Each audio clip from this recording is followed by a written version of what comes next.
Well, good morning. It is a rainy, nasty day here in North Carolina. Take a look at that nastiness. And I got to go work in it.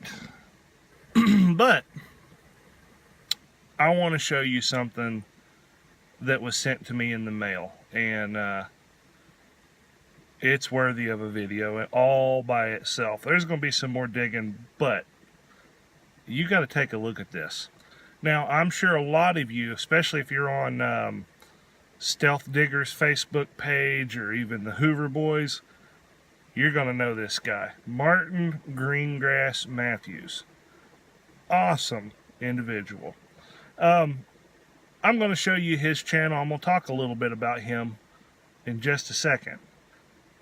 But I want you to see what this guy sent me. It blew my mind. I never dreamed I'd get to hold stuff like this. Check this out. All right, so I open up my package, and this is what I see. So we'll go through these real quick. He sent me a couple silver coins, 1863, that's Italian, and that's British, I'm guessing, but both of those are great little silver coins. A 1700s watchwinder key. I have always wanted to dig a watchwinder key. Never have found one yet, but that's an amazing one. This right here, I'm going to come back to that. It looks kind of obscure, but to be honest with you, I think that's my favorite thing that he sent me. We'll get back to that one. A cartwheel penny, King George III. This is a massive coin. 1797. We'll get back to that too. Token. This is an amazing token. It dates from 1787 to 1797, and it comes from the Paris, P-A-R-Y-S, mining. It comes from a Paris mine, which I think was a copper mine. But what's cool about this, it apparently is the first privately produced token. Right there at the beginning of the Industrial Revolution. And doesn't have a lot of meat left on the bone, but you can see the outline of the head. That's a druid. Got a kind of a cape over his head, and he's got a nice beard. I like the nice beard. And the back, which is wiped on this one, had beautiful scroll working, monogrammed initials. That is really amazing for especially somebody like me who loves tokens. I loved that. They did such a good job with the detail on this coin that the government actually took notice and said, man, their tokens look better than our coins, and they approached him about designing some coins for the government. Now these I think are just called Vicky large pennies, I think, or large cents. Actually saw another digger dig one of these out west. It's an 1890 though, which is pretty cool.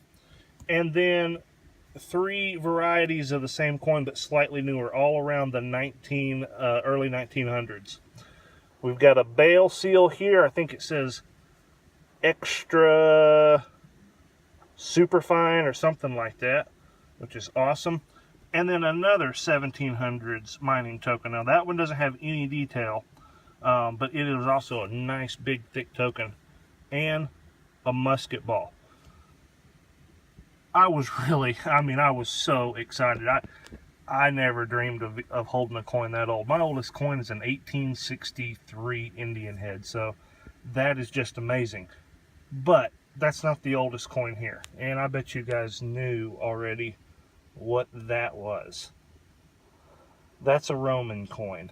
Now, what's really cool about that is this is the only side that has any detail, and it's really one of those things you have to hold it in your hand and shift it around to catch the light.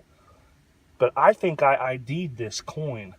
There is just enough meat left on that bone, and I'll show you a picture of what I believe it is. And it's fairly common Roman coin. It's tiny, as you can tell. It's way smaller than a dime. But if I'm correct, that dates from AD 300 to AD 400. I never thought I'd get to hold a Roman coin. You know, there's some things I could go online and buy things, but I'm just not interested in buying things. But something that's sent to me by another digger, I treasure that just as much as something I dug myself. Now, this right here. Right at the top, now it's going to be hard to see, but right at the top, what you're looking at is a crown. And there's some other more details right beneath that. The reason why I like this, probably a year, maybe a year and a half ago, I kind of started talking to Martin online and watching his channel and seeing what he was digging. I remember him digging this. I remember him posting this and asking questions about what it was, and then he ID'd it. And it's a bale seal, but it's a Dutch bale seal from the 1700s. And he found this right around the time I found my first bale seal here in the U.S.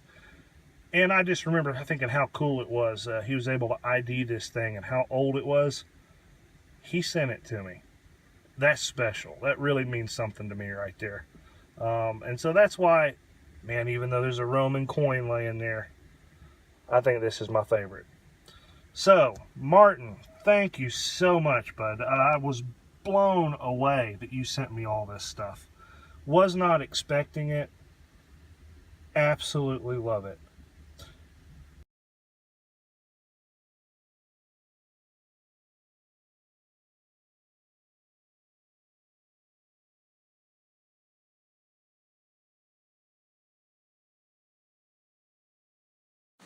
All right, all you diggers out there, you've got an opportunity to help a guy out. Martin injured his back really bad about 7 months ago and hasn't been able to dig since. He is trying his best to get back on his feet, but it's going to take a surgery. So I want you to do me a favor. I want you to go to his channel and I want you to subscribe. He has some awesome videos. Check out his gold watch footage. He made the news with that one. He just needs some encouragement. So I want you to subscribe. Drop him a line. Encourage him along. And hopefully Martin's going to be back swinging before we know it. There's one other amazing thing in the package, and it just tickled me to death. It's something I've always wanted. Look what he sent me. Beautiful little pocket watch. I've always wanted to own one of these things, and I just never have bought one. That's amazing. So I carry that with me, and now I have no excuses for metal detecting too long. Thanks a lot, Martin.